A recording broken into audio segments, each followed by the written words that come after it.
ధరావత్ నిఖిల్ అనుమానాస్పద మృతి కేసు దర్యాప్తులో కీలక మలుపు చోటు చేసుకుంది. నిఖిల్ మృతిపై సీబీఐ విచారణకు ఆదేశించింది తెలంగాణ హైకోర్టు. 4 ఏళ్ల క్రితం అనుమానాస్పద స్థితిలో మరణించాడు నిఖిల్. అయితే తమ కుమారుడిని కిడ్నాప్ చేసి ఉరివేసి చంపారని తల్లిదండ్రులు ఆరోపించారు. నిఖిల్ ప్రేమించిన అమ్మాయి తల్లిదండ్రులే ఈ ఘాతుకానికి పాల్పడ్డారని, ఇంట్లో ఉన్న నిఖిల్ను బర్త్డే పార్టీ పేరుతో తీసుకువెళ్లి చంపారని ఆరోపించారు.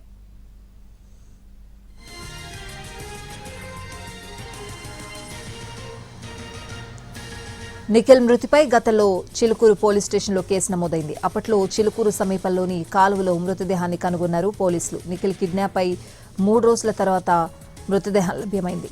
ఆ తర్వాత సిఐడి విచారణకు ఆదేశించింది ప్రభుత్వం. పోలీస్ విచారణ, సిఐడి విచారణలో తమకు న్యాయం జరగలేదని హైకోర్టును ఆశ్రయించారు మృతుడి తల్లిదండ్రులు. దీంతో నిఖిల్ అనుమానాస్పద మృతిపై సీబీఐ విచారణకు ఆదేశించింది హైకోర్టు.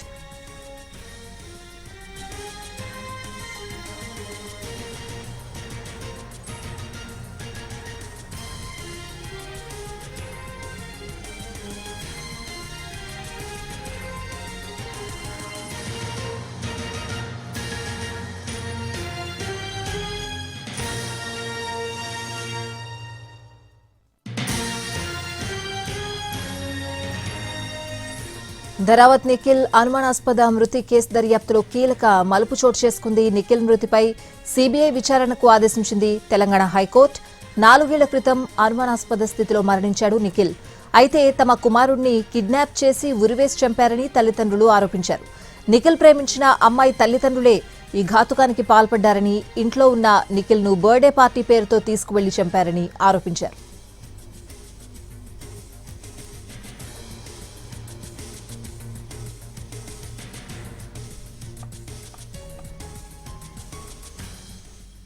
నిఖిల్ అనుమానాస్పద మృతి కేసు దర్యాప్తు, న్యాయ పోరాటంపై అతని తల్లిదండ్రులతో మా ప్రతినిధి రమేష్ ఫేస్ టు ఫేస్.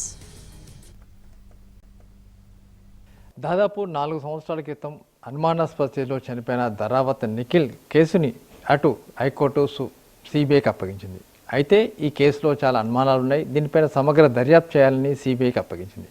అయితే తండ్రిదండ్రులు చెప్తున్నట్టు ఒక అమ్మాయి ఇష్యూలో ఆ అబ్బాయిని నిఖిల్ని కిడ్నాప్ చేసి చంపేశారని చెప్పి తల్లిదండ్రులు ఆరోపిస్తున్నారు. అయితే దీనికి సంబంధించి పోలీసులకు చెప్పినప్పటికీ పోలీసులు పట్టించుకోలేదు. కేవలం తూతు మంత్రంగా మాత్రమే విచారణ జరిపారని చెప్పి తల్లిదండ్రుల ఆరోపణ. అయితే చివరికి ధరావత్ నిఖిల్ తండ్రి కోర్టులు మెట్లెక్కడంతో చివరికి సిబిఐ ఎంక్వైరీకి ఆర్డర్ చేసింది. ఇప్పుడు సిబిఐ ఎంక్వైరీ చేయబోతుంది. దీనికి సంబంధించి తల్లిదండ్రులకు ఉన్న అనుమానాలు ఏంటి, అసలు ఎందుకు మిస్ అయ్యాడు, ఎలా మిస్ అయ్యాడు, ఎప్పుడు మిస్ అయ్యాడు, అసలు అమ్మాయితో ఉన్న సంబంధాలు ఏంటి, అసలు ఎక్కడికి వెళ్ళాడు, ఎలా వెళ్తున్నాడు అని చెప్పాడు అన్న దీని మీద పలు అనుమానాలు తల్లిదండ్రులు వ్యక్తం చేస్తున్నారు. అయితే ప్రస్తుతానికి తండ్రి మనతో ఉన్నాడు. సరే చెప్పండి, నిఖిల్ సంబంధించి మీకున్న అనుమానాలు ఏంటి, అటు హైకోర్టు సిబిఐకి కేసు ఎందుకు అప్పగించింది? నమస్కారం అండి.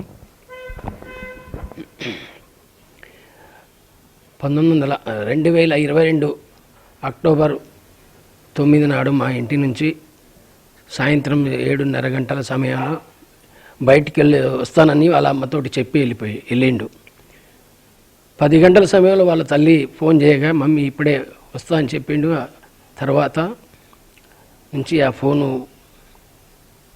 మళ్ళీ హాఫ్ అన్ అవర్ తర్వాత ఫోన్ చేస్తే వస్తున్నా అమ్మా అని చెప్పి మళ్ళీ తర్వాత మేము పడుకున్నాం. తర్వాత 2 గంటలు లేచి చూడగా మా ఇంటికి మా బాబు నిఖిల్ రాలేదు. అక్టోబర్ 11వ తారీఖు 11 జనగాం రోడ్ల మొత్తం సీసీ క్యామ్లు పోలీసు వాళ్ళు ఐడి పార్టీలతోటి తీసుకొని పోయి చూడగా 11 గంటలకు కోదాడ తాలూకా చిలుకూరు మండలం కట్టకొమ్మగూడెం శివార్లో ఎన్ఎస్పి కాలువలో నా కొడుకు శవమై తేలియటం. అక్కడి పోలీసు వాళ్ళు ఇక్కడ సూర్యాపేట పోలీసు వాళ్ళకు ఇంటిమేషన్ చేయగా మాకు ఇన్ఫర్మేషన్ తెలిసింది. వెంటనే మేము అక్కడికి మా తమ్ముడు, మా బంధువులు అందరం కార్లు వేసుకొని ఏరియా హాస్పిటల్కి చేరుకున్నాం. ఇక్కడ మొత్తం దెబ్బలతోటి మెడ మీద, కంటికి, మూతి మీద మొత్తం, చేతులకు, బాడీ మొత్తం డెడ్ బాడీ మీద మొత్తం గాయాలతో పడి ఉన్నాడు మార్చుడి దగ్గర.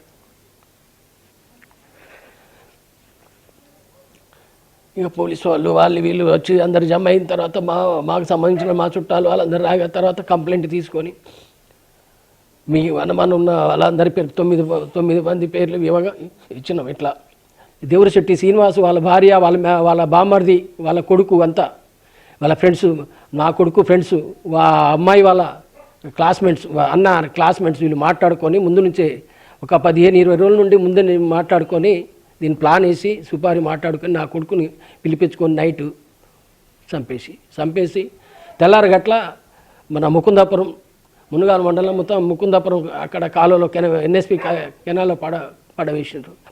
లవ్ అఫేర్లో ఉన్న ఆ కోణంలో చేయకుండా కేసును మొత్తం నిర్వీర్యం చేసి సీసీ ఫుటేజ్ లేకుండా ఒక కాల్ డేటాను మొత్తం నాశనం చేసి దాన్ని ఏది లేకుండా సిట్ వేసి మమ్మల్ని మభ్యపెట్టడానికి మాకేమీ న్యాయం చేయలేదు. తర్వాత హైకోర్టు సిబిఐకి ఒప్పజెప్పింది.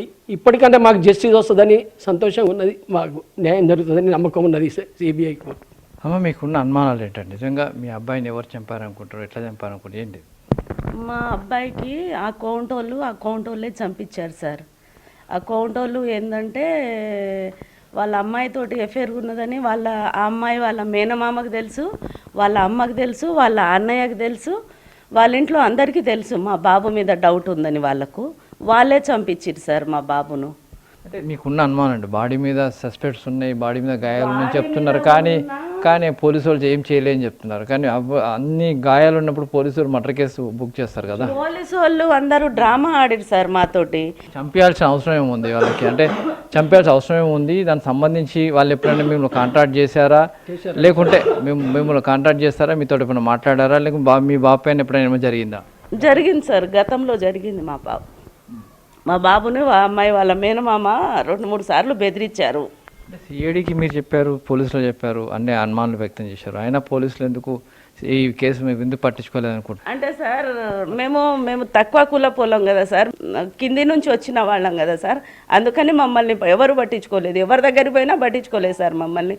మా దగ్గర డబ్బులు లేవు, అంతస్తులు లేవు, మా దగ్గర అహంకారం లేదు, మా దగ్గర ఏమి లేవు.